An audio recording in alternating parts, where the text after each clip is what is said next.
അപ്പൊ ആദ്യം നമ്മൾ പൊതുവേ ഉള്ള പോലെ തന്നെ ഇറാനല്ല സോറി, ഇസ്രായേലും മിഡിൽ ഈസ്റ്റിൽ നിന്നുള്ള വാർത്തകളായിരിക്കും. പിന്നീട് USA, യൂറോപ്പ്, ഏഷ്യ, അങ്ങനെ കറങ്ങി തിരിഞ്ഞ് ഇന്ത്യയിലോട്ട് എത്തും, പിന്നെ കേരളത്തിലോട്ടും എത്തും. അങ്ങനെയൊക്കെയാണ് ഇന്നത്തെ പൊതുവെയുള്ള സെറ്റപ്പ്. പദ്ധതി. അങ്ങനെയാണ്. അപ്പൊ അത് തന്നെയാണ് ഇപ്പോഴും തുടരുന്നത്.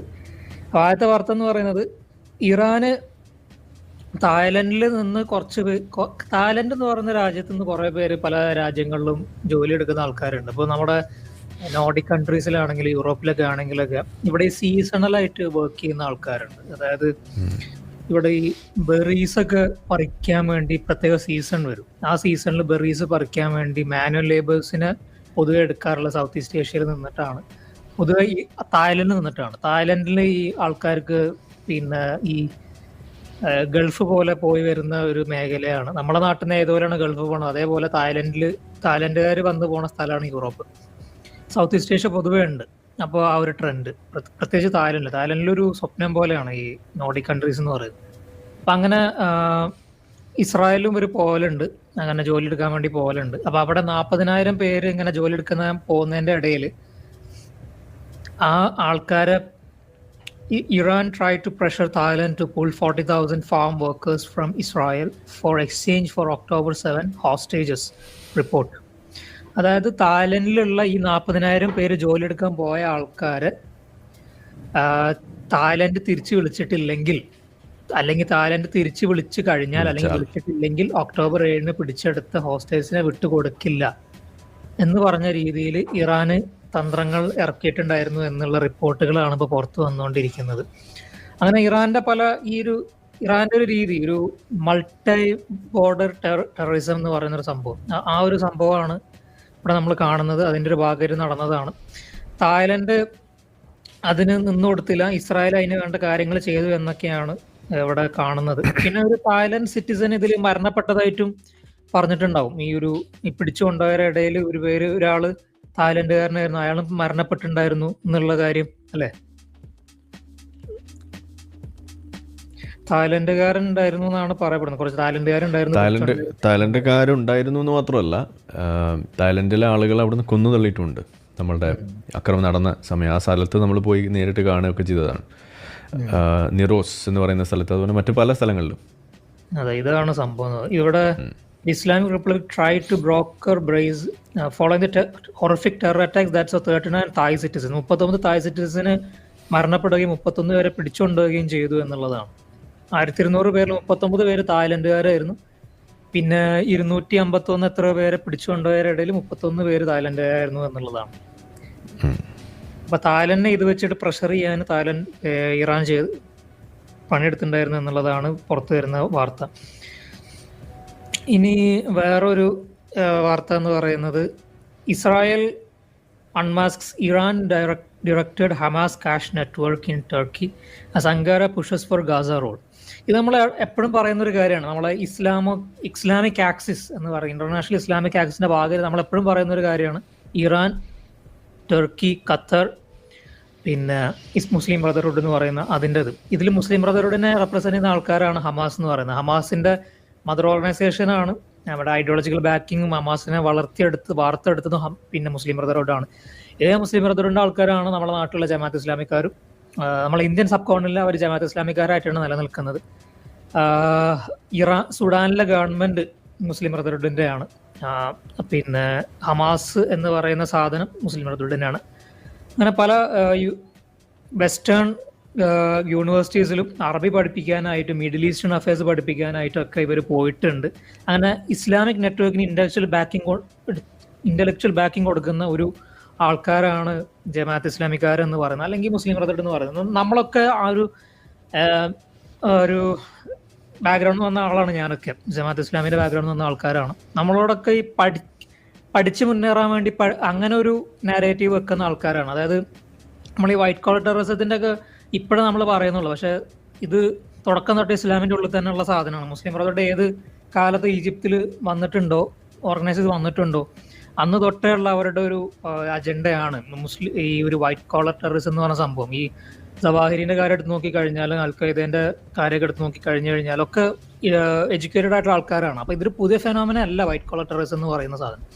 നമ്മളോടൊക്കെ ചെറുപ്പം തൊട്ട് നന്നായിട്ട് പഠിക്കാനും പഠിച്ച് മുന്നേറാനും പഠിച്ച് പിന്നെ സിസ്റ്റത്തിന്റെ ഉള്ളിൽ കയറാനും നുഴഞ്ഞു കയറാനൊക്കെ പഠിപ്പിച്ച് തന്ന ഒരു കാലഘട്ടമായിരുന്നു നമ്മളതൊക്കെ. അപ്പോൾ അതാണ് അവരുടെ രീതി എന്ന് പറയുന്നത്. അപ്പോൾ ഇതൊരു പുതിയൊരു സംഭവം ഒന്നുമല്ല. അപ്പോൾ ആ ഒരു രീതിയിൽ പിന്നെ മിലിറ്ററി ബാക്കിംഗ് കൊടുക്കുന്ന ആൾക്കാരാണ് ഇസ്ലാമിക് ആക്സസിന്റെ ഇസ്ലാമിക് ഡീപ് സ്റ്റേറ്റിന്റെ വേൾഡ് ഇസ്ലാമിക് ടെറർ ഡീപ് സ്റ്റേറ്റിന്റെ മിലിറ്ററി ബാക്കിംഗ് കൊടുക്കുന്ന ആൾക്കാരാണ് ഇറാൻ. ടർക്കി ആ ഒരു ഐഡിയോളജിക്കൽ റിജുവനേഷൻ എർദോഗൻ കയറിയതിന് ശേഷം ഉണ്ടായിട്ടുണ്ട് ടർക്കിയിൽ നിന്നിട്ട്. ഇപ്പൊ ടർക്കിയും ഈ ഒരു ഇതിന്റെ ഭാഗമാണ്. പിന്നെ ഫിനാൻഷ്യൽ ബാക്കിംഗ് കൊടുക്കുന്ന ആൾക്കാരാണ് ഖത്തർ എന്ന് പറയുന്ന ആൾക്കാർ. അപ്പോൾ അത് നമ്മൾ ഇടയ്ക്കിടയ്ക്ക് പറയുന്ന ഒരു കാര്യമാണ് ഈ ഒരു ചാനലിൽ, സാറ്റർഡേ നൈറ്റ് ലൈവിൽ.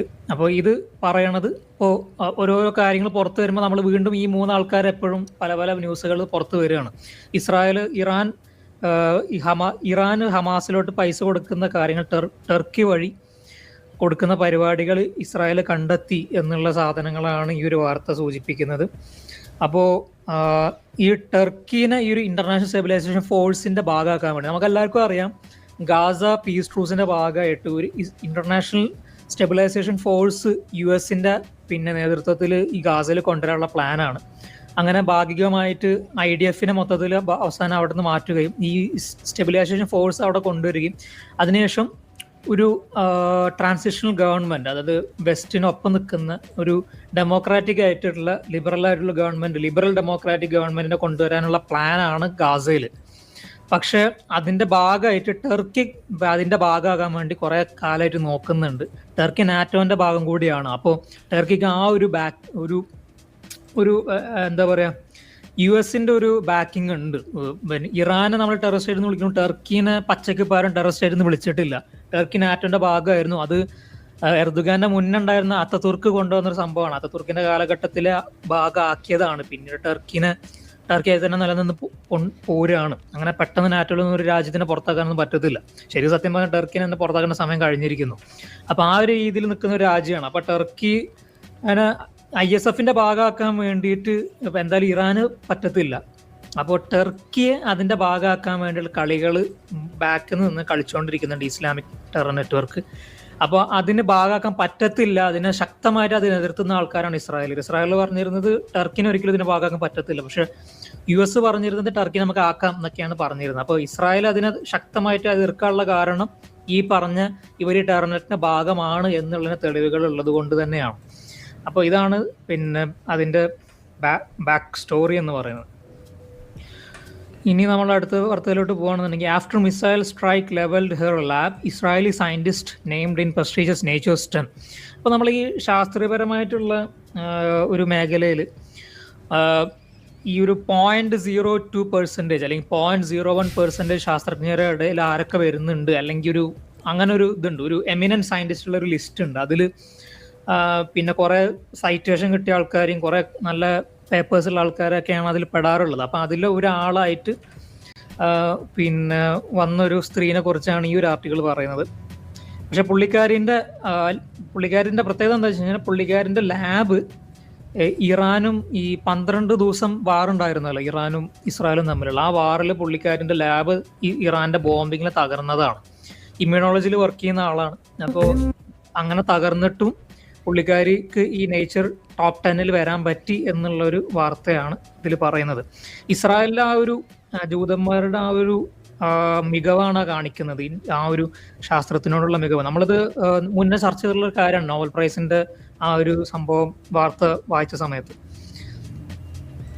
ഇനി അടുത്ത വാർത്ത എന്ന് പറയുന്നത്, unfollow immediately, Iran someone's Jewish representative over pro Israel likes on social media. ഇറാനിൽ പിന്നെ ജൂതന്മാരുടെ ഒരു ജൂതന്മാരുണ്ട് ഇറാനിൽ. അവരെ പെർസെക്യൂട്ട് ചെയ്തുകൊണ്ടിരിക്കുകയാണ് കാലങ്ങളായിട്ട്. അപ്പോൾ അവരുടെ ഒരു റെപ്രസെൻറ്റേറ്റീവ് ഉണ്ട് ഇറാനിൽ. അവിടുത്തെ റെപ്രസെൻറ്റേറ്റീവ്സിൻ്റെ അല്ലെങ്കിൽ ആ ഒരു കമ്മിറ്റിൻ്റെ കുറച്ച് ആൾക്കാർ സോഷ്യൽ മീഡിയയിൽ ഇസ്രായേലിലെ കുറേ പോസ്റ്റുകൾ ലൈക്ക് ചെയ്തു എന്ന് പറഞ്ഞുകൊണ്ട് അവരോട് മര്യാദക്ക് നിന്ന നിങ്ങൾക്ക് കൊള്ളാം എന്ന് പറഞ്ഞ് പിന്നെ ഭീഷണിപ്പെടുത്തുന്ന ഒരു വാർത്തയാണ് ഇതിൽ നിന്ന് വരുന്നത്. അപ്പൊ ഇതാണ് ഇറാന്റെ അവസ്ഥ എന്ന് പറയുന്നത്. സോഷ്യൽ മീഡിയ ലൈക്ക് അടിക്കാൻ കൂടി പറ്റാത്ത അവസ്ഥയാണ് ഇറാനിൽ. ഇതാണ് അവിടുത്തെ അവസ്ഥ. അപ്പൊ ഇതാണ് അത്. ഇനി ഈ ഒരു വാർത്ത എന്ന് പറയുന്നത് ഇത് ഭയങ്കര രസകരമായിട്ടുള്ള വാർത്തയാണ്. Why Mohammed bin Zayed deserves the Nobel piece Prize. ഈ നമ്മുടെ UAE-ന്റെ പിന്നെ പ്രിൻസാണ് അബുദാബി ബേസ്ഡ് ആയിട്ടുള്ള Mohammed bin Zayed Al Nahyan. അപ്പോൾ പുള്ളിക്കാരൻ നോബൽ പ്രൈസ് എന്തുകൊണ്ട് കൊടുത്തുകൂടാ പീസിനുള്ള? കാരണം എബ്രാഹിം അക്കോർഡ് കൊണ്ടുവരികയും അത് നിലനിർത്തുകയും പിന്നെ മിഡിൽ ഈസ്റ്റിൽ ഇപ്പോൾ ഇസ്രായേലിന്റെ നല്ല ബന്ധം കൊണ്ടുവരികയും അങ്ങനത്തെ പല കാര്യങ്ങൾ, ഇസ്രായേൽ എന്ന് പറഞ്ഞ രാജ്യത്തിന് മിഡിൽ ഈസ്റ്റിൽ നിൽക്കാൻ പറ്റുന്ന രീതിയിൽ പീസ്ഫുൾ ആയിട്ട് നല്ല നെഗോഷിയേഷൻ നടത്തുന്ന ഒരു ലെവലിലോട്ട് കൊണ്ടുവരാൻ സാധിച്ചിട്ടുള്ള ഒരു രാജ്യമാണ് UAE. അപ്പൊ എന്തുകൊണ്ട് മുഹമ്മദ് ബിൻ സയ്യിദ് അൽ നഹിയാന് നോബൽ പ്രൈസ് കൊടുത്തുകൂടാ? ബാക്കിയുള്ള രാജ്യങ്ങളിലൊക്കെ തീവ്രവാദം കൊണ്ട് നശിച്ചു കൊണ്ടിരിക്കുന്ന രാജ്യങ്ങൾ മിഡിൽ ഈസ്റ്റിൽ ഉണ്ടായിട്ടും UAE സ്റ്റെബിലിറ്റിന്റെയും ഒരു ഫിനാൻഷ്യൽ ആയിട്ടുള്ള ഒരു പവർ സെന്റർ ആയിട്ട് മാറിയിട്ടുള്ള ഒരു രാജ്യമാണ് ഇത്രയും അൺസ്റ്റേബിൾ ആയിട്ടുള്ള റീജിയണിൽ. അപ്പൊ UAE-ന്റെ ക്രൗൺ പ്രിൻസിന് അതിന് നമ്മൾ എന്തായാലും എന്താ പറയാ ഒരു കുതിരപ്പവൻ കൊടുക്കേണ്ടത് തന്നെയാണ്. അപ്പോൾ പുള്ളിക്കാരൻ എന്തുകൊണ്ട് നോബൽ പീസ് പ്രൈസ് കൊടുത്തൂടെ എന്ന് പറഞ്ഞിട്ടുള്ള ഒരു ആർട്ടിക്കിൾ ആണിത്. അത് വേണോ വേണ്ട എന്നുള്ളത് തീരുമാനിക്കുക പലർക്കും. എന്ത് തന്നെയാണെങ്കിലും പുള്ളിക്കാരൻ ഒരു മൊണാർക്കാണ്. പക്ഷെ ഡെമോക്രസി UAE പോലത്തെ രാജ്യങ്ങളിൽ അല്ലെങ്കിൽ മിഡിൽ ഈസ്റ്റേൺ മുസ്ലിം രാജ്യങ്ങളിൽ അല്ലെങ്കിൽ മുസ്ലിം രാജ്യങ്ങളിൽ ഡെമോക്രസി വർക്ക് ചെയ്യില്ല എന്ന് പറഞ്ഞിട്ട് നമ്മൾ ഇതിനു മുന്നേ ചർച്ച ചെയ്തിട്ടുള്ള കാര്യങ്ങളാണ്. അപ്പൊ ആ ഒരു രീതിയിൽ അതെ ആ ഒരു രീതിയിൽ നല്ലൊരു മൊണാർക്കി നിലനിന്നാൽ തന്നെ അത് നടക്കുള്ളൂ. മുസ്ലിം ഭരണ പോലത്തെ സാധനങ്ങൾ ഡെമോക്രസി വെച്ചിട്ടാണ് മുന്നോട്ട് വരുന്നത്. അപ്പോൾ ഇത് നമ്മൾ ഹമാസിന്റെ കാര്യത്തിൽ ഗാസയിൽ കണ്ടതാണ്, ഇപ്പൊ സിറിയയിൽ കണ്ടുകൊണ്ടിരിക്കുകയാണ്. നമ്മൾ ഇന്ത്യയിൽ തന്നെ PFIന്റെ ഡോക്യുമെന്റ് നമ്മൾ എടുത്തു നോക്കിയപ്പോൾ നമ്മൾ കണ്ട കാര്യങ്ങളാണ്. അവർ ഡെമോക്രസി വെച്ചിട്ടാണ് കാര്യങ്ങൾ മുന്നോട്ട് നയിക്കുന്നത്. മുസ്ലിം ബ്രദർഹുഡ് ഇതിനൊരു ടൂളാക്കി മാറ്റിയിരിക്കുകയാണ്. അപ്പൊ ആ ഒരു കോണ്ടെക്സ്റ്റിൽ ഈ പറഞ്ഞ പോലെ അറബ് റൂളേഴ്സിന്റെ മൊണാർക്കി തന്നെ വർക്ക്ഔട്ട് ആവുള്ളൂ നമ്മൾ ചർച്ച ചെയ്ത കാര്യങ്ങളാണ്. അപ്പോൾ ഇങ്ങനത്തെ ഒരു സാഹചര്യത്തിൽ മുഹമ്മദ് ബിൻ സയ്യിദ് അൽ നഹിയാന് നോബൽ പീസ് പ്രൈസ് എന്തുകൊണ്ട് കൊടുത്തൂടെ എന്ന് പറഞ്ഞിട്ടൊരു ആർട്ടിക്കിളാണ്. എനിക്ക് നല്ലൊരു ആശയമായിട്ട് തോന്നി ആ ഒരു വിഷയം. അപ്പോൾ ഇതാണ് വാർത്ത. അരിബയ്ക്ക് എന്തെങ്കിലും പറയണ്ടോ? മാത്രമല്ല പറയാനുള്ളത് ഇതാണ്, ഈ നമ്മളുടെ അബ്രഹാം അക്കോർഡ്സ് ആ വിഷയത്തിലൊക്കെ വളരെ സ്ട്രോങ് ആയിട്ടുള്ള നിലപാടെടുക്കുകയും ഈ ഒക്ടോബർ 7-ന് ശേഷം ഉണ്ടായിട്ടുള്ള ഈ യുദ്ധം അതിൽ ഇസ്രായേലിനെതിരെ നിൽക്കണമെന്ന് അറബ് ഉച്ചകോടിയൊക്കെ നടത്തി പറഞ്ഞ സമയത്ത് അതിനൊക്കെ എന്താ പറയുക അടപ്പൂരി വിട്ടതും, അതുപോലെ തന്നെ സീസ് ഫയറിലേക്ക് പോകുന്ന സമയത്ത് പോലും അതിനൊക്കെ മുൻകൈ എടുത്തത്, അതുപോലെ മറ്റു പല വിഷയങ്ങളിലും നെടുന്തൂണായിട്ട് നിന്നിട്ടുള്ളത് മിഡിൽ ഈസ്റ്റിലെ ഈ UAE തന്നെയാണ്. അപ്പോൾ അത് നമുക്ക് എടുത്തു പറയാതിരിക്കാൻ പറ്റില്ല. അപ്പം ട്രംപിനേക്കാൾ ഒരു പടി കൂടുതൽ ഇതിനെ ഡിസേർവ് ചെയ്യുന്ന ആളെന്ന് പറയുന്നത് അങ്ങനെ തന്നെ പറയേണ്ടി വരും ഈ ഭരണാധികാരി. അപ്പോൾ എനിക്കിതിലൊരു സംശയം, നമ്മൾ അബുദാബി ബേസ്ഡ് ആയിട്ട് സംഭവം UAE-ന്റെ ക്യാപിറ്റൽ അബുദാബിയാണ്. നഹിയാനാണ് അവിടെ ഭരിക്കുന്നത്, നഹിയാൻ കുടുംബം, ആ ഒരു കുടുംബമാണ് അവിടെ ഭരിക്കുന്നത്. അപ്പോൾ ഇയാളുണ്ട് അവിടെ. പിന്നെ ദുബായിന്റെ പ്രിൻസ് ഉണ്ട് മഖ്തൂം എന്ന് പറയുന്ന ആള്. അപ്പോൾ ശരിക്കും പവർ സെന്റർ ആരെ കയ്യിലാണ് സത്യത്തിൽ UAE-ന്റെ? അപ്പൊ ഈ രണ്ട് രാജകുടുംബത്തിന്റെ കീഴിലാണ് നമുക്കറിയാം. ഈ ആർട്ടിക്കിളിൽ പറയുന്നത് നഹിയാനാണ് കൊടുക്കേണ്ടത് എന്ന്. പക്ഷെ നമ്മൾ വേറെ പല സംഭവങ്ങളിലും വായിച്ചിട്ടുള്ളത് മഖ്തൂമയാണ് കുറച്ചും കൂടി പവർ ഉള്ളത് എന്നുള്ളതാണ്. സംഭവം UAE-ന്റെ ക്യാപിറ്റൽ സ്ട്രോങ് ക്യാപിറ്റൽ സിറ്റി അബുദാബിയും ലാർജസ്റ്റ് സിറ്റി ദുബായിയാണ്. അപ്പൊ ആ രണ്ട് സ്ഥലങ്ങൾ ഭരിക്കുന്നത് ഇവർ രണ്ടാളും ആയതുകൊണ്ട് ഇവർ രണ്ടാളും ആണ് UAE ഭരിക്കുന്നത് എന്നുള്ളതാണ് പൊതുവെ പറയപ്പെടുന്നത്. അപ്പോൾ സത്യത്തിൽ ആരാണ് ഇതിന്റെ പിന്നിൽ ഇതൊരു നല്ല രീതിയിൽ കൊണ്ടുപോകാൻ? ഇവർ രണ്ടാളും തമ്മിൽ നല്ലൊരു ബന്ധമുണ്ടോ? അതിനെപ്പറ്റി എന്തെങ്കിലും അറിവുണ്ടോ? അത്ര എനിക്ക് പരിചയമില്ല. അത് നമ്മുടെ കൈപ്പള്ളി ഉണ്ടായിരുന്നെങ്കിൽ കുറച്ചുകൂടി നല്ല രീതിയിൽ പറഞ്ഞു തന്നെ. കൈപ്പള്ളി മഖ്തൂമിനെ പറ്റിയാണ് പറഞ്ഞിരുന്നത് എന്ന് പറയാറുള്ളത്. പൊതുവെ അങ്ങനെയാണ് പറഞ്ഞു കേട്ടല്ലോ. ഇപ്പോൾ നമ്മളുടെ ഈ നിറഞ്ഞു നിൽക്കുന്നത് ഇപ്പോൾ സോഷ്യൽ മീഡിയയിലാണെങ്കിലും നമ്മൾ കാണുന്നത് ഈ മഖ്തൂം ആളുകളെയാണ് ഏറ്റവും കൂടുതൽ കാണുന്നത്. അവരുടെ ഫാൻ ബേസ് ആണ് കൂടുതൽ നിൽക്കുന്നതായിട്ട് കാണാം. പിന്നെ പക്ഷേ ഈ മഖ്തൂം പേഴ്സണലി പുള്ളിക്കാരനൊരു സ്ത്രീലമ്പടനാണ്. കുറെ ഭാര്യമാരുണ്ട്, കുറെ ഭാര്യമാർ അവിടെ നിന്ന് ഓടിപ്പോയിട്ടുണ്ട് എന്നൊക്കെ പറയുന്നുണ്ട്. അപ്പൊ അത് 12 ഭാര്യമാർ, അത് 2 പേര് UK-യിൽ പോയിട്ട് റെഫ്യൂജി ആയിട്ട് നിൽക്കുന്നുണ്ട് എന്നൊക്കെ പറയുന്നുണ്ട്.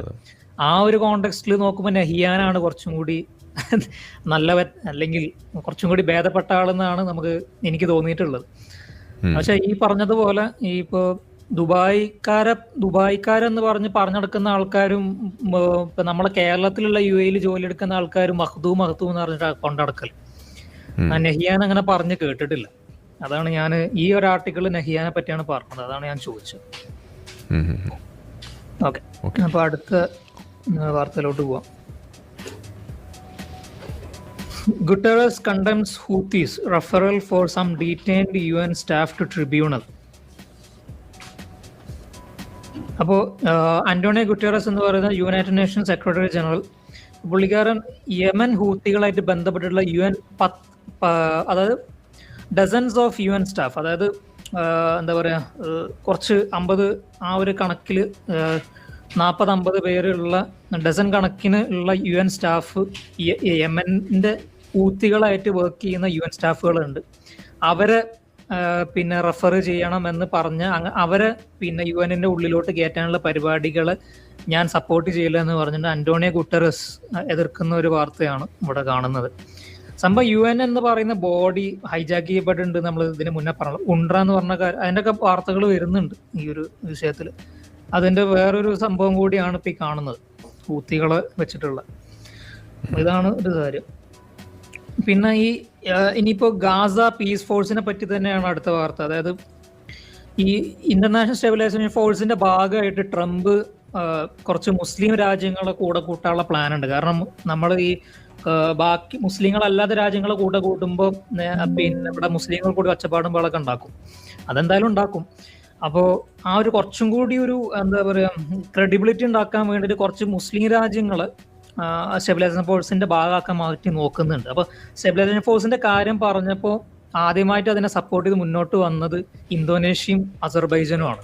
പക്ഷെ അവരിപ്പോൾ പറയുന്നത് ഈ ഒരു ഇപ്പോൾ ഹമാസിനെ മൊത്തത്തിൽ തകർക്കാൻ പറ്റാത്തത് കൊണ്ടും ഹമാസ് തോക്ക് താഴെ വെക്കില്ല എന്ന് പറഞ്ഞത് കൊണ്ടും ഹമാസ് ഇപ്പോൾ IDF പിന്മാറും തോറും ഹമാസ് അവിടുത്തെ കുറെ ആൾക്കാരെ കൊന്നൊടുക്കുന്ന കാഴ്ചകൾ നമ്മൾ സോഷ്യൽ മീഡിയയിൽ കാണുന്നത് കൊണ്ടും ഇനിയിപ്പോൾ അവിടെ പീസ് കീപ്പിംഗ് ഫോഴ്സ് അല്ല ഉണ്ടാകാൻ പോകുന്നത്, ഒരു പീസ് എൻഫോഴ്സ്മെന്റ് ഫോഴ്സ് ആയിരിക്കും ഉണ്ടാകാൻ പോകുന്നത് എന്ന് പറഞ്ഞുകൊണ്ട് അസർബൈജനും ഇന്തോനേഷ്യയും ഇപ്പോൾ ഒന്ന് ബാക്ക് ഫുട്ട് അടിച്ചുകൊണ്ടിരിക്കുകയാണ് ഈ ഒരു വിഷയത്തിൽ. കാരണം അവർ പറയണത് ഞങ്ങൾക്കിപ്പോൾ ഈ ഒരു ഞങ്ങളിപ്പോൾ അതിൽ ഭാഗമായി കഴിഞ്ഞാൽ എല്ലാ മൊത്തത്തിലുള്ള മുസ്ലിം ലോകം ഞങ്ങളെ കാണുന്നത് പിന്നെ ഈ ഹമാസിനെ എതിർക്കുന്ന ഒരു ആൾക്കാരാക്കിയിട്ടായിരിക്കും കാണുക, അല്ലെങ്കിൽ ആ ഒരു എന്താ പറയുക യുദ്ധത്തിന്റെ ഭാഗമായിട്ടായിരിക്കും കാണുക, ഇസ്രായേലിനൊപ്പം നിൽക്കുന്ന ആൾക്കാരായിട്ടും കാണുക. അതുകൊണ്ട് ഞങ്ങൾക്ക് അതിന് പേടിയാണ്. അതുകൊണ്ട് ഞങ്ങൾക്ക് യുദ്ധം കഴിഞ്ഞിട്ട്, അതായത് ഹമാസ് തോക്ക് താഴെ വെച്ചിട്ട് പീസ് കീപ്പിംഗ് ഫോഴ്സിന്റെ ഭാഗമായിട്ട് ഞങ്ങൾക്ക് താല്പര്യമുള്ളൂ, ഒരു പീസ് എൻഫോഴ്സ്മെന്റിന്റെ ഭാഗമാവാൻ ഞങ്ങൾക്ക് താല്പര്യമില്ല എന്ന് പറഞ്ഞു. പക്ഷെ ഇപ്പോഴത്തെ അവസ്ഥ വെച്ചിട്ടും ഹമാസിന്റെ അവസ്ഥ വെച്ചുകൊണ്ട് ഹമാസ് ഇപ്പൊ വീണ്ടും തിരിച്ചു വരുന്ന സംഭവങ്ങളൊക്കെ കണ്ടു വെച്ചിട്ടും പീസ് എൻഫോഴ്സ്മെന്റ് അവിടെ നടക്കാൻ പോകുന്നുള്ളൂ, പീസ് സ്റ്റെബിലൈസേഷൻ അല്ലെങ്കിൽ പീസ് കീപ്പിംഗ് അവിടെ നടക്കാൻ പോകുന്നില്ല എന്നുള്ളത് വ്യക്തമാണ്. അപ്പൊ ആ ഒരു അടിസ്ഥാനത്തിൽ ഇപ്പോൾ അസർബൈജനും ഇന്തോനേഷ്യയും ബാക്ക് ഫുട്ട് അടിക്കുന്ന കാര്യമാണ് ഇവിടെ കാണുന്നത് ഈ ഒരു വിഷയത്തിൽ. അപ്പൊ ഇതാണ് അടുത്ത വാർത്ത എന്ന് പറയുന്നത്. ഇനി അടുത്ത വാർത്ത എന്ന് പറയുന്നത് Amnesty says Hamas attacks and Gaza hostage treatment amounts to crimes against humanity. അപ്പോൾ ഇപ്പോഴാണ് നമ്മുടെ NGOകൾക്കൊക്കെ പിന്നെ കണ്ണു ഒരു കയ്യടി കൊടുക്കണത് വേണ്ടേ? കൊടുത്തോളൂ, ഇപ്പോഴെങ്കിലും പറഞ്ഞല്ലോ. അതെ,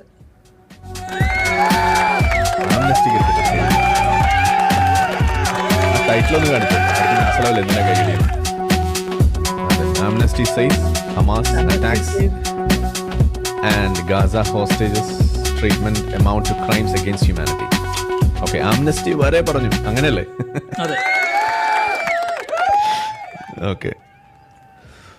പക്ഷെ ഇവർക്കുള്ള ഒരു പ്രശ്നം എന്താന്ന് വെച്ച് കഴിഞ്ഞാല്, എന്നിട്ട് ഇവിടെ അവസാനം ഇവര് ഇസ്രായേൽ ചെയ്യുന്ന ചട്ടത്തരാണ് ഇസ്രായേൽ ആൾക്കാരെ കൊന്നെടുക്കേണ്ടതെന്ന് ഡിസംബർ 2024 പറഞ്ഞിട്ടുണ്ട്. പക്ഷെ ഇത്രയും നാളായിട്ട് ഇവന്മാർക്ക് ഹമാസ് ചെയ്ത കൂട്ടക്കുരുതിനെ പറയാൻ താല്പര്യമില്ല. ഇതാണ് ഇടത്തന്മാരുടെ ഇരട്ടത്താപ്പ് എന്ന് പറഞ്ഞ് ഈ human rights watch, human rights ഓർഗനൈസേഷനൊക്കെ എങ്ങനെ നമ്പാൻ പറ്റും എന്നുള്ളതാണ് ഈ ഒരു വിഷയത്തിൽ. ഡിസംബർ 2024, അതായത് ഒരു വർഷം മുന്നേ അവർക്ക് ഇത് പറയാൻ പറ്റി ഇസ്രായേലിനെ പറ്റിയിട്ട്. പക്ഷെ ഇവർക്ക് ഇപ്പോൾ ശരിക്കും ഹമാസ് ഇത് ചെയ്ത സമയത്ത് തന്നെ നമുക്ക് പറയാം ഇത് ഹ്യൂമാനിറ്റിക്കെതിരെയുള്ള ഒരു ആന്റി ഹ്യൂമൻ ആക്ട് ആണ്, ടെററിസ്റ്റ് അറ്റാക്ക് ആണെന്നുള്ളത്.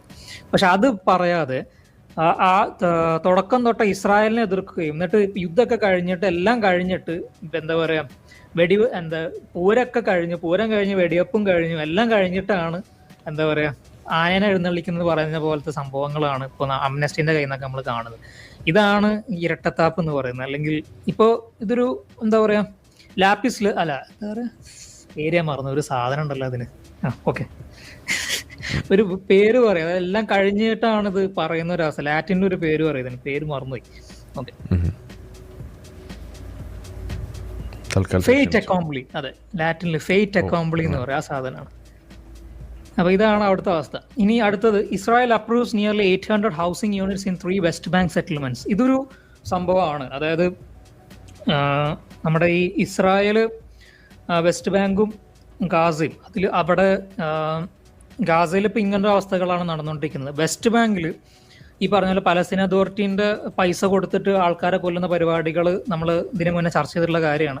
മറുഭാഗത്ത് ഇസ്രായേൽ സെറ്റിലേഴ്സ് അവിടെ കയറിയിട്ട് പിന്നെ ആൾക്കാരെ ഒഴിച്ചു വിട്ടിട്ട് ഈ പറഞ്ഞ പോലെ വീടുകൾ ഉണ്ടാക്കുന്ന ഒരു ന്യൂസും കൂടി വരുന്നുണ്ട്. ഇതിനെ സപ്പോർട്ടായിട്ട് ബെൻഗീർ, സ്മോട്രിച്ച് ഒക്കെ ഉണ്ട്. മറുഭാഗത്ത് ഇസ്രായേലിന് ഇതിനെ പിന്തുണയ്ക്കാതെ ഇതിനെതിരെ നിൽക്കുന്ന ആൾക്കാരെ നമുക്ക് കാണാൻ പറ്റും. ഇപ്പം അടുത്ത വാർത്ത എന്ന് പറയുന്നത്, ഈ ബെൻഗീറും സ്മോട്രിച്ചും വെസ്റ്റ് ബാങ്കും വെസ്റ്റ് ബാങ്കും ഗാസയൊക്കെ ഇപ്പം തന്നെ പിടിച്ചടക്കണം, ലാർജർ ഇസ്രായേൽ എന്നൊക്കെ പറയുന്ന ആ ഒരു ഗ്രേറ്റർ ഇസ്രായേൽ എന്നൊക്കെ പറയുന്ന കൺസെപ്റ്റുകൾ മുന്നോട്ട് വെക്കുമ്പോൾ അവിടെ തന്നെ ഉള്ള ജനങ്ങളുടെ പോള് പറയുന്നത് plurality of Israel oppose $841 million Smotrich plan to expand settlements. അതായത് അവിടുത്തെ ജനങ്ങൾക്ക് എങ്ങനെയും സമാധാനത്തോടെ ജീവിച്ചാൽ മതി എന്നുള്ളത്, അല്ലാതെ പിന്നെ ഗ്രേറ്റർ ഇസ്രായേൽ വേണമെന്നോ അല്ലെങ്കിൽ മറ്റുള്ള രാജ്യങ്ങളൊക്കെ പിടിച്ചടക്കണമെന്നോ ചുറ്റുവട്ടത്തുള്ള രാജ്യങ്ങൾ പിടിച്ചടക്കിയിട്ട് ഗ്രേറ്റർ ഇസ്രായേൽ ഉണ്ടാക്കണം എന്നുള്ളതല്ല. ഇസ്രായേൽ എന്നുള്ള രാജ്യത്തിൽ അവർക്ക് സമാധാനത്തോടെ ജീവിച്ചാൽ മതി എന്നുള്ളതാണ് പോൾസ് സൂചിപ്പിക്കുന്നത്. സ്മോട്രിച്ചിനും ബെൻഗീറിനൊക്കെ ഒരു തീവ്ര പക്ഷക്കാരാണ് ഇസ്രായേലി ഗവൺമെന്റിലുള്ള. അവർക്കൊക്കെ വേറെ രീതിയിലുള്ള പ്ലാൻസും ചിന്താഗതികളൊക്കെയാണ് ഉള്ളത്. അപ്പൊ ജനങ്ങൾക്ക് ഇതല്ല വേണ്ടത് എന്നുള്ളത്. അപ്പോൾ ഒരു ഡെമോക്രസി ആയതുകൊണ്ട് നമുക്ക് ഈ പറഞ്ഞതുപോലെ പല വീക്ഷണങ്ങൾ അവിടുന്ന് വരുന്നത് നമുക്ക് കാണാൻ പറ്റും, കേൾക്കാൻ പറ്റും. ഈ ഒരു ഡെമോക്രസി അല്ലാത്ത രാജ്യങ്ങൾ, അല്ലെങ്കിൽ ഇസ്ലാമിക രാജ്യങ്ങളിൽ ഇതൊന്നും കാണാനോ കേൾക്കാനോ പറ്റത്തില്ല. ഇത് തന്നെയാണ് ഇസ്രായേലിന്റെ ബ്യൂട്ടി എന്ന് പറയുന്നത്, ഒരു ലിബറൽ ഡെമോക്രസി എന്നുള്ള രീതിയിലുള്ള ബ്യൂട്ടി. അപ്പൊ ഇതിലെന്താ അഭിപ്രായം ആരിഫ് ഭായ്? ഈ സെറ്റിലേഴ്സ് എന്ന് പറയുന്ന അതിന്റെ അടിസ്ഥാനത്തിൽ ഈ വെസ്റ്റ് ബാങ്കിൽ ഇപ്പോൾ പല സെറ്റിലേഴ്സും പോയിട്ട് അവിടുത്തെ അവിടെ നിൽക്കുന്ന ആൾക്കാരെ തന്നെ അവിടുന്ന് വീടുകളിൽ നാട്ടി ഓടിക്കുകയും അതിന്റെ പേരിൽ കുറെ പേര് പിന്നെ മരണപ്പെടുകയായിട്ടുള്ള കാര്യങ്ങളൊക്കെ കേട്ടിട്ടുണ്ടായിരുന്നു ഈ അടുത്ത്. ഇതിൽ എന്താണ് അഭിപ്രായം? വെസ്റ്റ് ബാങ്കിൽ 3 ഏരിയ ആയിട്ട് തിരിച്ചിട്ടുണ്ട്, ABC എന്ന് പറഞ്ഞിട്ടൊരു 3 ഏരിയ. അപ്പോൾ അതിനകത്ത് ഇവർക്ക് താമസിക്കാൻ അനുവാദമുള്ള ഏരിയ, അതായത് സെറ്റിൽമെൻറ്റ്സ് ഉണ്ടാക്കാനുള്ള ഏരിയ ഉണ്ട്, അതുകൂടാതെ ഒട്ടും തന്നെ പാടില്ലാത്ത ഏരിയ ഉണ്ട്. അപ്പോൾ ഇതിൽ സംഭവിക്കണം എന്താണെന്ന് പറഞ്ഞു കഴിഞ്ഞാൽ അങ്ങോട്ടും ഇങ്ങോട്ടും ഇതിൽ എൻക്രോച്ച്മെൻറ്റ്സ് ഉണ്ടാവുകയാണ്. അതുണ്ടാവുന്ന സമയത്ത് ഇസ്രായേൽ തന്നെ ഈ പറയുന്ന എൻക്രോച്ച്മെൻറ്റ്സ് നടത്തുന്ന അവരുടെ സ്വന്തം ആളുകളെ പിടിക്കുകയും അവരെ പ്രോസിക്യൂട്ട് ചെയ്യുകയും ചെയ്യുന്നത് നമുക്ക് കാണാൻ സാധിക്കുന്ന ഒരു കാഴ്ച. അപ്പോൾ ഇത് ഇല്ലീഗലായിട്ട് അവർ തന്നെ പറയുന്ന കാര്യമാണ്. പിന്നെ ഏതൊരു നാട്ടിലും ഇത്തരം കാര്യങ്ങൾ ചെയ്യുന്ന തീവ്ര സ്വഭാവമുള്ള ആളുകളുണ്ട്. അത് ഈ പറയുന്ന വെസ്റ്റ് ബാങ്കിൽ ഈ ജൂതന്മാരായിട്ടുള്ള ആളുകളുണ്ട്. അവരെ കണ്ടെയ്ൻ ചെയ്യേണ്ട ബാധ്യത അത് ഇസ്രായേൽ സ്വയം ഏറ്റെടുക്കുകയാണ് ചെയ്യുന്നത്. അവർക്കെതിരെ നിയമം കൊണ്ടുവരിക, അവരെ പോലീസ് ചെയ്യുന്ന പണി, ഇതെല്ലാം തന്നെയാണ് അവിടെ നടന്നുകൊണ്ടിരിക്കുന്നത്. അപ്പോൾ നമുക്കതിനോട് യോജിപ്പില്ല എന്ന് പറയുന്നതിനേക്കാൾ ഉപരി ഇസ്രായേലിന് പോലും യോജിപ്പില്ല. അതാണ് ഇപ്പോൾ എവിടെയും കണ്ടത്. ആ നാട്ടുകാർക്ക് പോലും യോജിപ്പില്ലാത്ത കാര്യമാണ്. അപ്പോൾ ഈ യോജിപ്പില്ലാത്ത സംഗതികൾ വെച്ചുകൊണ്ട് പോപ്പുലൈസ് ആയിട്ടുള്ള രാഷ്ട്രീയക്കാർ വോട്ട് പിടിക്കാൻ വേണ്ടിയും അവരുടെ നിലനിൽപ്പിന് വേണ്ടിയിട്ട് ഇതുപോലെ കാര്യങ്ങൾ വെക്കുമ്പോൾ അത് സ്വാഭാവികമായിട്ടും അവിടെ വലിയ തോതിലുള്ള പ്രശ്നമായിട്ട് മാറും. പിന്നെ നമ്മുടെ നെതന്യാഹു പോലും ഈ വിഷയം ഉണ്ടാകുന്ന സമയത്ത് യുദ്ധത്തിൻ്റെ അവസാന ഘട്ടത്തിലേക്ക് വരുമ്പോൾ വെസ്റ്റ് ബാങ്ക് പിടിച്ചടക്കാൻ എന്ന് പറഞ്ഞുകൊണ്ട് നിൽക്കുന്ന ഒരു ഘട്ടം ഉണ്ടായിരുന്നു.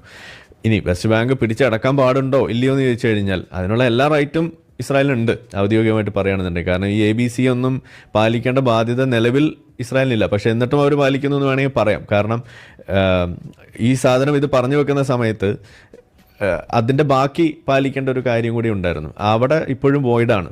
അത് ആ ഭാഗം, അതായത് അറബ് ലീഡർഷിപ്പ് അത് ഏറ്റെടുത്തിട്ടില്ല. പക്ഷേ അതിപ്പോഴും പാലിച്ചു പോകുന്നത് ഇസ്രായേൽ മാത്രമാണ്. അങ്ങനെ അതിനകത്ത് കിടപ്പുണ്ട്.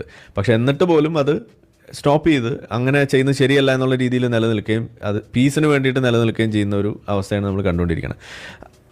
ആ ഘട്ടത്തിലാണ് നെതന്യാഹു വന്നിട്ട് ഇത് പിടിച്ചെടുക്കാൻ പോകണമെന്ന് പറയുമ്പോൾ അത് പാടില്ല എന്ന് ഈവൻ US പോലും പറയുന്ന അവസ്ഥയിലേക്ക് വരുന്നതും അങ്ങനെ അതിൽ നിന്ന് ബാക്കിൽ നിന്നൊക്കെ നമ്മൾ കാണുന്നത്. അപ്പോൾ നമുക്ക് യോജിപ്പില്ല എന്ന് പറയുന്നതിനേക്കാൾ ഉപരി ആ നാട്ടുകാർക്ക് പോലും ഇതിനോട് യോജിപ്പില്ല. നിയമപരമായിട്ട് അത് ചെയ്യുന്ന ആളുകളെ അതിൽ നിന്ന് പിന്തിരിപ്പിക്കാനും അവരെ പ്രോസിക്യൂട്ട് ചെയ്യാനും വേണ്ടി നിലനിൽക്കുന്നത് വെസ്റ്റ് ബാങ്കോ അല്ലെങ്കിൽ വേറെ അറബ് രാഷ്ട്രങ്ങളൊന്നുമല്ല, ഇസ്രായേൽ തന്നെയാണ്. അപ്പോൾ അത് നമ്മളവിടെ ഉൾക്കൊള്ളണം. ആ ഒരു അക്കൗണ്ടബിലിറ്റി, ഇങ്ങനെയുള്ള ഇല്ലീഗലാണ് എന്ന് അവർ വിധിച്ചിട്ടുള്ള കാര്യത്തിൽ അവർ തന്നെ എടുക്കുന്ന നടപടികൾ നമ്മൾ മാനിക്കണം എന്നുള്ളതാണ്. ഓക്കെ. യെസ്. ഇനി അടുത്തത്, ഇറാൻസ് army light about Downing Israeli F-35s, media chief admits. അപ്പോൾ ഇറാന് പിന്നെ ജയിച്ചു. ഇറാന് ഇസ്രായേലിൻ്റെ പല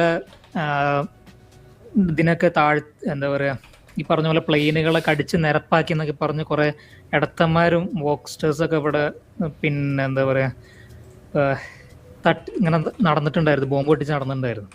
അപ്പോൾ അതിൻ്റെ ഇടയിൽ വന്ന വാർത്തയാണ് ഇസ്രായേൽ തന്നെ നമ്മുടെ ഇറാൻ്റെ ആർമി തന്നെ പറയുകയാണ്, ഞങ്ങൾ ഇസ്രായേലി F-35 ഒന്നും അടിച്ചു താഴ്ത്തിയിട്ടില്ല, ഞങ്ങളത് പ്രൊപ്പഗണ്ട പറഞ്ഞതാണ് എന്ന് അവർ തന്നെ മാനിക്കുന്ന സംഭവങ്ങളാണ് ഇവിടെ കാണുന്നത്. ഇതാണ് അടുത്ത വാർത്ത എന്ന് പറയുന്നത്. അപ്പോൾ ഇനി ഒരു കഥയാണ്, ഇതൊരു സിനിമ, നമുക്കൊരു ഹോളിവുഡ് ബോളിവുഡ് സിനിമയൊക്കെ ആക്കാൻ പറ്റുന്നൊരു കഥയാണ്. Iranian cyber warfare officer led double life, spied for CIA, Atlantic investigation reviews. നമ്മൾ ഈ ഇറാൻ്റെ ഉള്ളിൽ തന്നെ പിന്നെ ഇസ്രായേലിലെ സ്പൈകളുണ്ട് എന്നുള്ള വാർത്ത പിന്നെ ഈ 12 ഡേ വാറിൻ്റെ സമയത്ത് പുറത്ത് വന്നിട്ടുണ്ടായിരുന്നു. അതിൻ്റെ അടിസ്ഥാനത്തിൽ തന്നെയാണ് വളരെ പ്രിസൈസ് ആയിട്ടുള്ള അറ്റാക്സ് പിന്നെ ഇസ്രായേലിന് ചെയ്യാൻ പറ്റിയതും ആ ഒരു ന്യൂക്ലിയർ പവർ പ്ലാന്റ് അവർ ഒളിപ്പിച്ചു വെച്ചിട്ടും അത് കണ്ടെത്താൻ പറ്റിയതും അതിന് ആ ഒരു ജനങ്ങളെ ഒന്നും കൊല്ലാതെ അല്ലെങ്കിൽ ജനം മരിക്കുന്നത്, സാധാരണ സിവിലിയൻ കാഷ്വാലിറ്റീസിനെ വളരെയധികം പിന്നെ കുറച്ചുകൊണ്ട് തന്നെ പ്രെസിഷൻ സ്ട്രൈക്സ് വഴി അത് നശിപ്പിക്കാൻ ഇസ്രായേലിന് സക്സസ്ഫുൾ ആയിട്ട് പറ്റിയതും. അപ്പോൾ നമ്മൾ കണ്ടു അതിൻ്റെ ഇടയിൽ മരണപ്പെട്ടത് ഈ പിന്നെ ഇറാൻ്റെ തന്നെ തീവ്രവാദി സയൻറ്റിസ്റ്റുകളും തീവ്രവാദി സംഭവങ്ങളൊക്കെ തന്നെയാണ് അന്ന് മരണപ്പെട്ടത്. അപ്പോൾ സിവിലിയൻസ് മരണപ്പെട്ടതായിട്ട് ഇറാന് തന്നെ പറയുന്നില്ല, ഇറാൻ തന്നെ പുറത്ത് വിട്ട വാർത്തകളിൽ പറയുന്നില്ല.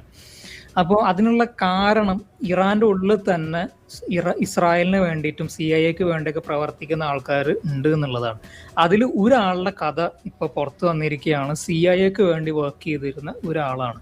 അറ്റ്ലാന്റിക് എന്ന് പറയുന്ന ന്യൂസ് ഏജൻസിയാണ് ഇൻവെസ്റ്റിഗേഷൻ നടത്തിയത്. അപ്പോൾ അതിൽ CIA വേണ്ടി വർക്ക് ചെയ്തിരുന്ന ഒരാൾ ഇറാനിലുണ്ടായിരുന്നു. പുള്ളിക്കാരൻ്റെ തന്തപ്പിടി തീവ്രവാദിയായിരുന്നു. അപ്പോൾ തന്തപ്പിടീൻ്റെ അടിസ്ഥാനത്തിലാണ്, തന്തപ്പിടിക്ക് തീവ്രവാദിയായിരുന്നു മാത്രമല്ല ഒരു വിളിപ്പേരൊക്കെ ഉണ്ടായിരുന്നു ആ ഒരു കമ്മ്യൂണിറ്റി. തന്തപ്പിടി ഇപ്പോഴും ജീവിച്ചിരിക്കുന്നുണ്ട്. അപ്പോൾ ഇയാളുടെ പേര്, നമ്മളെ കഥാനായകന്റെ പേര് മുഹമ്മദ് ഹുസൈൻ തജിക്ക് എന്നുള്ളതാണ്. പുള്ളിക്കാരൻ ആദ്യം ഇറാൻ്റെ ഒക്കെ ഒപ്പം നിന്ന് വർക്ക് ചെയ്തിരുന്ന ഒരാളായിരുന്നു.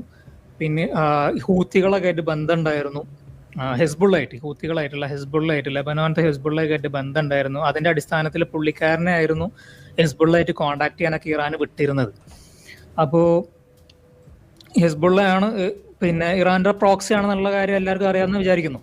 അപ്പോൾ ലെബനോനിലുള്ള ഇറാൻ്റെ പ്രോക്സി. അപ്പോൾ ഇതിൽ അടിസ്ഥാനത്തിൽ തജിക്ക് എന്ന് പറയുന്ന ഇയാളെ, മുഹമ്മദ് ഹുസൈൻ തജിക്കിന്, പുള്ളിക്കാരൻ്റെ തന്തപ്പിടി തീവ്രവാദി സംഘടനയുടെ മെയിൻ ആളായതുകൊണ്ട് തന്നെ IRGCന്റെ മെയിൻ ആളായതുകൊണ്ട് ഹാജി വലി എന്ന തന്തപ്പിടിനെ വിളിച്ചുകൊണ്ടിരുന്നത്. ആ രീതിയിലുള്ള ഒരു ഭയങ്കര പേരുകേട്ട നേതാവായിരുന്നു ഈ IRGCയുടെ, ഇസ്ലാമിക് റവല്യൂഷണറി ഗാർഡ്സ് കോർപ്സ് എന്ന് പറയുന്ന ആ ഒരു തീവ്രവാദി സംഘടന, അതായത് ഇറാന്റെ ഇപ്പോഴത്തെ മിലിറ്ററി സംഘടന.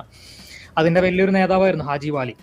അപ്പൊ ഈ പുള്ളിക്കാരന്റെ മകനായതുകൊണ്ട് തന്നെ ചെറുപ്പം തൊട്ടേ പുള്ളിക്കാരൻ എന്താ പറയുക, പുള്ളിക്കാരൻ അങ്ങനെ ട്രെയിൻ ചെയ്ത് വളർത്തിയ ഒരാളാണ് ഈ തജിക്ക് എന്ന് പറയുന്ന ആള്. ഈ തജിക്ക് എന്ന് പറയുന്ന ആള് ഇങ്ങനെ ഹെസ്ബുള്ളൊക്കെ ആയിട്ട് വർക്ക് ചെയ്തിരുന്ന ഒരാളും കൂടിയാണ് ഇതിൻ്റെ ഒപ്പം. പക്ഷെ പുള്ളിക്കാരൻ വളർന്ന് വലുതായപ്പോൾ പുള്ളിക്കാരൻ സ്വന്തമായിട്ടുള്ള ചിന്താഗതികൾ ഡെവലപ്പ് ചെയ്യുകയും ആ ഒരു IRGC എന്ന് പറയുന്ന ആയത്തുള്ള കൊമേനിന്റെ പിന്നെ ഭരണകൂടത്തിന് എതിരാവുകയും ചെയ്യാണ് പുള്ളിക്കാരൻ. പക്ഷെ വീട്ടുകാരടുത്ത് പറയാൻ പറ്റില്ല, വീട്ടുകാരടുത്ത് പറഞ്ഞു കഴിഞ്ഞാൽ പുള്ളിക്കാരന് തട്ടും. അപ്പൊ ഇത് വീട്ടുകാർ അറിയുന്നത് പുള്ളിക്കാരൻ അനിയനിലൂടെ ചേട്ടനിലൂടെ എന്തോ ആണ്.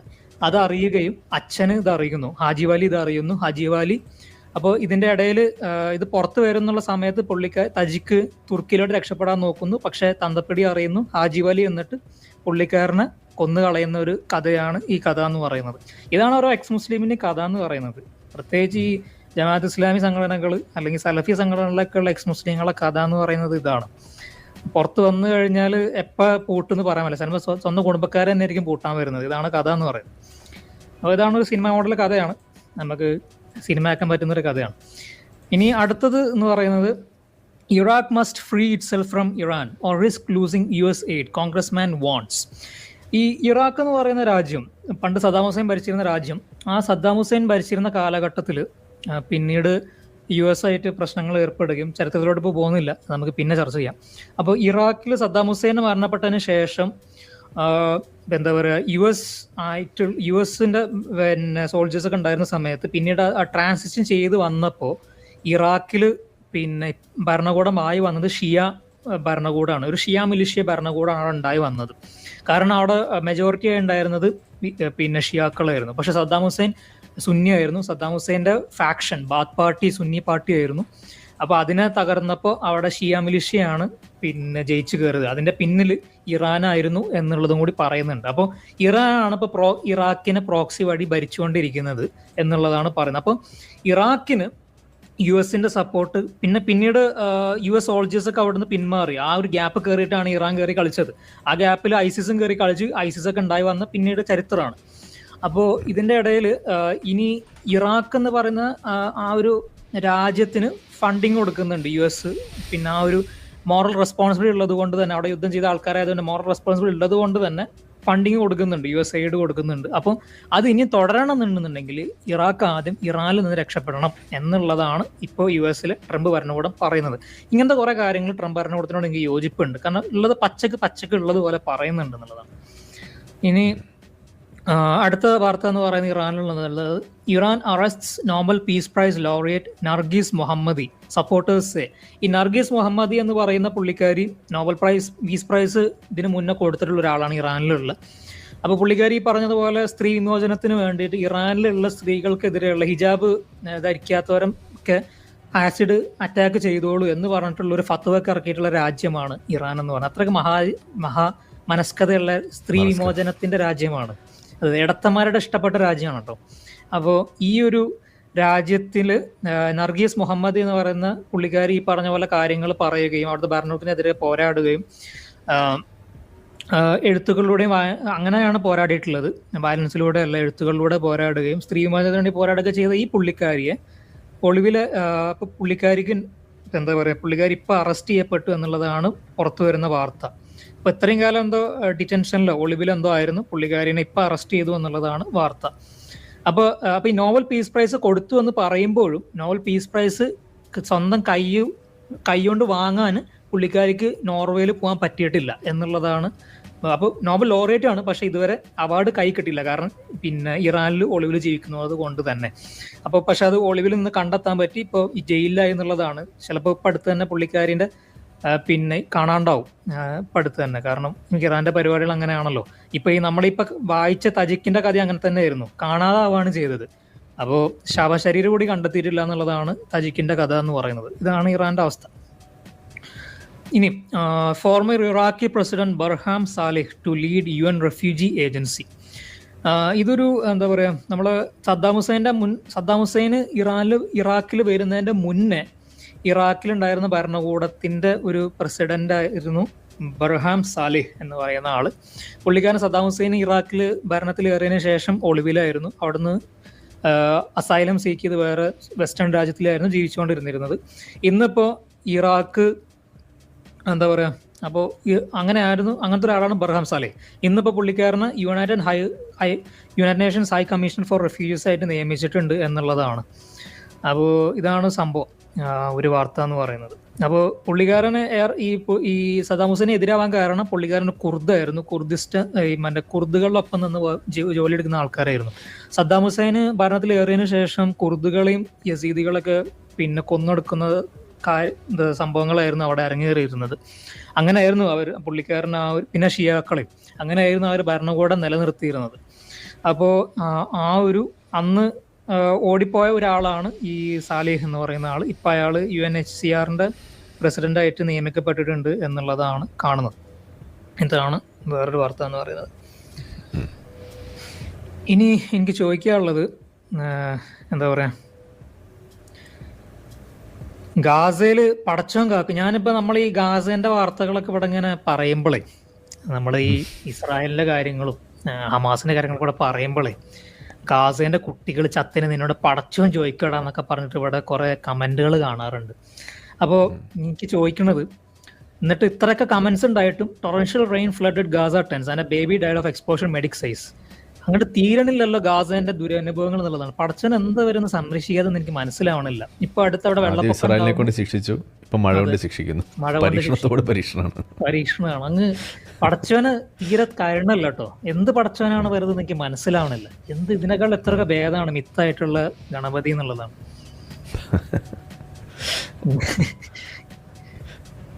Left not the point. അപ്പോൾ മിഡിൽ ഈസ്റ്റിന്റെ വാർത്തകൾ കഴിഞ്ഞ ആരും പോയി, ഇനി കട്ട് ചെയ്തോളൂ. കട്ട് ചെയ്യാം.